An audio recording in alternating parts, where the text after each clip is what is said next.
Welcome to Thinking Deeper by 6-7. It's great to be here. Today we are doing something a little different. Usually we're looking at tech or history, but today we're looking at the words inside our own heads. The stories behind the words. Exactly. We're exploring the hidden links between ancient mythology and modern psychiatry based on the work of Dr. Cretin Dinsman. And the premise is, honestly, it's kind of mind-blowing. It is. The idea is that our modern psychological conditions, our anxieties, our phobias, even the anatomy of our bodies, are actually echoes of these ancient battles. Right. The eternal struggle between the human and the divine. And that our medical language is built on stories of rebellion, punishment, and this human desire to be, well, godlike. It's a profound concept. Dr. Dinsman argues that a doctor can't just be a mathematician or, a technician fixing a machine. There's more to it. So much more. Mm. To truly heal, a doctor has to understand the human story, what he calls the collective unconscious. He believes we're all sort of acting out these ancient scripts without even knowing it. And that's what we're here to unpack. The mission today is to explore how our medical language is built on these stories. We're going to look at how the desire to be the master of your own universe might actually be the root of your anxiety. Exactly. We're looking at the cost of defying the gods. Before we jump into the first myth, which I promise is one of the weirdest things I've ever read, I have a quick request. If you like my channel, please subscribe and press the like button. It really helps us keep these deep dives coming. So let's start with that core theme you mentioned, the psychology of defiance. Man versus God. Right. The source material focuses heavily on what's called cosmogony, or creation myths. And it makes this really bold comparison between Greek myths, which we all kind of know, and Turkish mythology. Which I admit I knew nothing about. The Turkish myth is fascinating because it's so raw. It involves the black goose myth. Okay, set the scene for us. Imagine the beginning of time. There's nothing but endless water. No earth, no sky. Just two beings flying over the water in the form of black geese. Just two. One is Karahan, the White King, or God. The other is Kishi, which simply translates to man. So in this version of creation, God and man start out almost as equals, just two birds flying over an ocean. Almost. And that almost is where the entire psychological drama begins. You see, Kishi, the created being, isn't content just flying alongside Karahan. He gets an idea. He gets an idea. He wants to fly higher than Karahan. He wants to outrank God. He wants to be God. It's the first spark of ambition, maybe the first spark of ego. But the story gets even more specific about this rebellion. When Karahan decides to create the earth, he sends Kishi down to the bottom of the ocean to bring up some mud.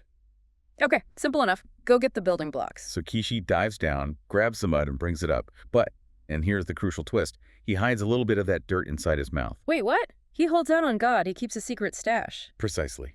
While Karahan is sprinkling the earth to create the world we know, Kishi is keeping that mud in his cheek. Why? Because he wants to create his own private world. A world where he's the master.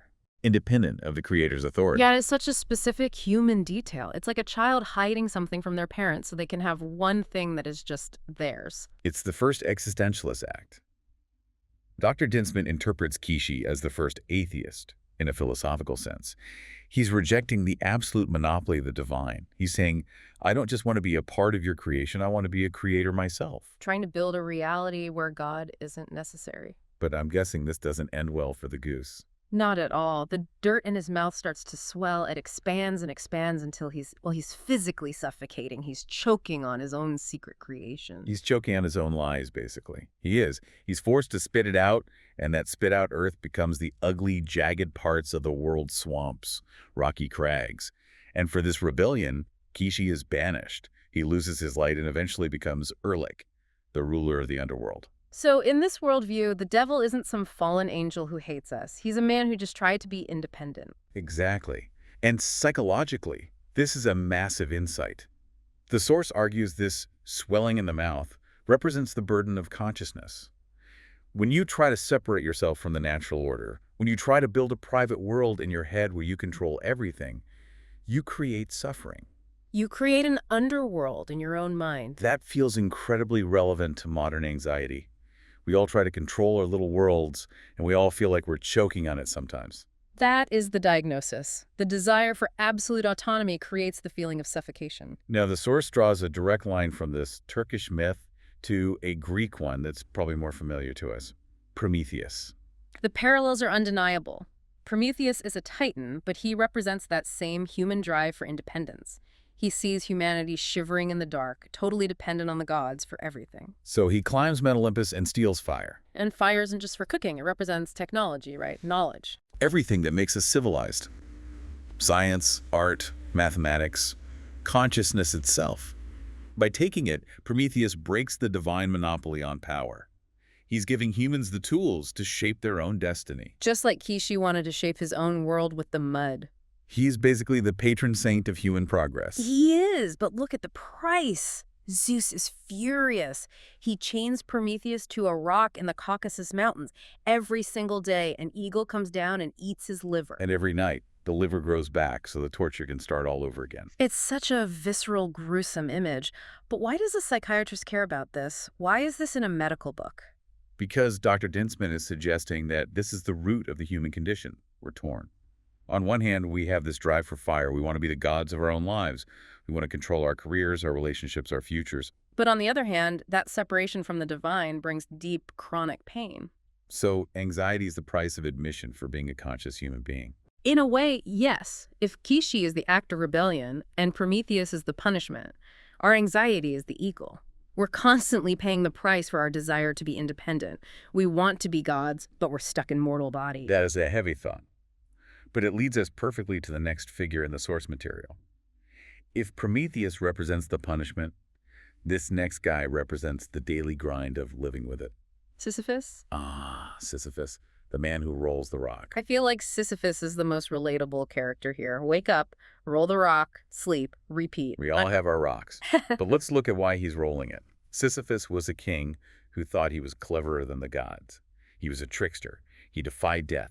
He tricked the gods. He refused to stay in the underworld. So another rebel? The ultimate rebel. And his punishment was to roll a massive boulder up a hill, only to watch it roll back down the moment it reached the top.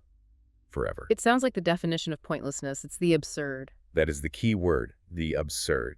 This is a huge concept in existential psychiatry. The source links this to the idea of finding meaning without divine salvation. Sisyphus knows no god is coming to save him. Exactly. He knows the rock will never stay at the top. So why does he keep doing it? That's the question Dr. Dinsman asks. If there's no meaning in the task, where does the meaning come from? It has to come from him, right? Yeah. From inside. Precisely. The existentialist view is that Sisyphus wins not by getting the rock to the top, but by accepting the task. By pushing the rock, he's defying the gods who wanted to break his spirit. He finds dignity in the struggle itself. He's basically saying, you can make me roll this rock, but you can't make me miserable. Yes. He creates a space for human dignity that doesn't rely on a deity. It's a very secular, very modern form of heroism. It suggests that even in a godless situation, or a situation where the gods are against you, you can create your own meaning. That's a powerful way to look at mental health recovery, too. Even if the struggle never fully goes away, you can change your relationship to the rock. Exactly. Now, moving from the external struggle to the internal one, the source talks about two massive forces battling inside our own minds, Eros and Thanatos. These sound like supervillains. They might as well be. They're Freud's terms, but their roots are deep in mythology. We have the id, the primitive part of our psyche, and inside that, there is a civil war. Okay, let's break them down. Eros. Eros is the life drive, creativity, love, sexuality, connection. In myth, Eros is the son of Aphrodite, the god of love. He represents the force that brings things together. And in the other corner, Thanatos. The death drives, destruction, aggression, the desire to return to nothingness. In myth, Thanatos is the personification of death, the brother of Hypnos, or sleep. It's a bit scary to think we have a death drive built in. Why would we want to destroy ourselves? It is frightening, but it explains so much of human behavior. Why do we self-sabotage? Why do nations go to war? Why do we ruin good relationships? That's Thanatos. It's the desire to end the tension of living. So mental health is the referee match between these two. It is the balance. When Thanatos wins, we see depression, self-destruction, war. When Eros wins, maybe we see mania or obsession. The goal is balance. And there's a specific myth mentioned here that links Eros to the very name of our topic, psyche. Yes, psyche is the Greek word for soul. It's the root of the word psychiatry, the medical treatment of the soul. The myth of Eros and Psyche is beautiful. Psyche is a mortal woman who falls in love with Eros. but she is forbidden to see his face. The ultimate love is blind scenario. Until she breaks the rule, she lights a lamp to see him. She seeks the truth, even though it costs her everything in the short term. It symbolizes the soul's desperate, sometimes painful search for love and truth. It really recontextualizes what a psychiatrist does. They aren't just fixing a broken machine, they're tending to psyche, helping the soul find that balance. That is the human story Dr. Dinsman talks about. Okay, let's get practical. One of the most fun parts of this deep dive is unpacking the specific words we hear in clinics. Words we use every day that are actually the names of forgotten gods. This is where the hidden history really shines. Let's start with one a lot of people deal with, panic. I'm having a panic attack. That comes directly from Pan, the goat-footed god of nature. The guy with the flute, he seems so chill. He could be chill, but he was also wild. He lived in lonely, untamed places. The myth says he would make sudden, terrifying noises in the woods. Travelers would hear a shriek and be overcome by a sudden, irrational fear. That's panic, a fear caused by Pan. Exactly. It's the fear of the irrational. And there's a poignant irony the source mentions. There's a famous story where a sailor hears a voice across the water crying, "The great Pan is dead," and all of nature mourns. So our modern panic might be the result of being too disconnected from that wildness. We suppress the wild god, and now he haunts us. That's one interpretation, yes.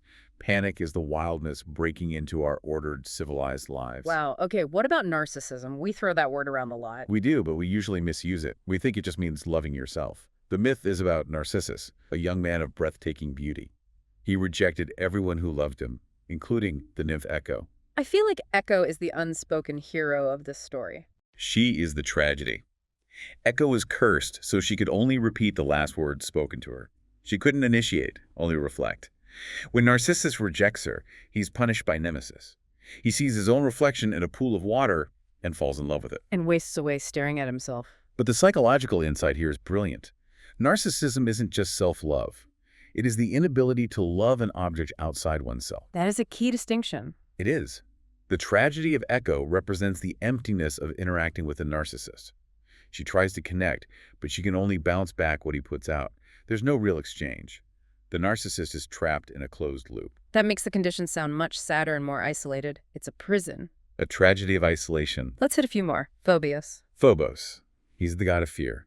But look at his family tree. He's the son of Ares, the god of war. So fear is the child of war. Exactly. Wherever war went, Phobos, fear, and Deimos, terror, went with him. It suggests that deep, irrational fear is often a byproduct of conflict, whether that's on a battlefield or just in the mind. And morphine, the painkiller. Morpheus. He's the son of Hypnos, the god of sleep. Morpheus was the shaper of dreams. He brought human shapes to the sleeper. There's a connection to flowers here too, right? Yes, the poppy flower. There's a myth about the 100-eyed giant, Argos. He never slept with all his eyes at once. A tough guard to crack. Hermes had to put him to sleep. He used Poppy's opium and the help of Morpheus to close all 100 eyes. So when a doctor administers morphine, they're essentially calling on Morpheus to close the eyes of pain. It's poetic, isn't it? Medicine is myth codified into science. It really is. Now, we've talked about the mind, but the source also points out that our physical anatomy is a map of mythology, too. The body tells the story just as well. Take the atlas. That's the first vertebra, right at the top of the spine. Right, it holds up the skull. In myth, Atlas was a titan, punished by Zeus. He was forced to hold up the heavens, the world on his shoulders for eternity. And in anatomy, the world he's holding up is our head. Which, metaphorically, is our world. Our consciousness, our perception, everything is in that sphere held up by the Atlas bone. It carries the weight of our entire existence. I love that. And then there's the Achilles tendon. The classic symbol of vulnerability. Achilles was the greatest warrior of Troy. His mother, Thetis, dipped him in the river Styx to make him immortal. But she had to hold him somewhere. She held him by the heel. That one spot didn't get the magical water. It remained mortal. Human. And of course, that's where the arrow struck him. A reminder that no matter how godlike we try to be, there's always a mortal weakness. There's always a heel. One last anatomical one that I found really interesting, hermaphroditism. This is a term used in biology, though the language is evolving. The myth is about Hermaphroditus, the son of Hermes and Aphrodite. A water nymph named Salmacis fell madly in love with him. She prayed to the gods that they would never be separated. And the gods, having a twisted sense of humor, answered the prayer literally. They merged their bodies into one. a being that was both male and female. The source notes that ancient myths acknowledged these biological and gender complexities long before modern science tried to categorize them. It's amazing how these stories cover the entire spectrum of human experience. And that brings us back to the core message of Dr. Dinsman's work. These aren't just old fairy tales. They are archetypes. Unpack that for us. Archetype is a heavy word. In the Jungian view, an archetype is a universal pattern in the collective unconscious. It doesn't matter if you're ancient Greek, Turkish, or a modern American. We all understand the struggle of the rebel, like Prometheus, the lover, Eros, the destroyer, Thanatos. So when a psychiatrist treats a patient, they're watching a reenactment of these ancient stories. Exactly. A patient fighting depression might be reenacting the Sisyphus myth. A patient with mania might be channeling the energy of Kishi trying to fly too high. Recognizing the story helps us understand the human underneath the symptoms. So what does this all mean for us listening today? We've covered gods, monsters, anatomy. It means we should look at our struggles with a bit more compassion and context. Your anxiety, your ambition, your fear, they aren't glitches. They're echoes of a battle that has been going on since the first human looked at the sky and said, I want to be up there. I want to leave everyone with a thought to chew on. We talked a lot about rebellion today, about Kishi, about Prometheus. We usually view anxiety as a disorder, something to be fixed. But based on what we've learned, if we are like Kishi or Prometheus, constantly trying to build our own worlds and steal fire from the gods, is our anxiety just the modern price we pay for our freedom? Is it possible that being godlike is just inherently stressful? That is the question. The fire burns, but it also lights the way. Thanks for diving deep with us today. It was a pleasure. Catch you on the next one.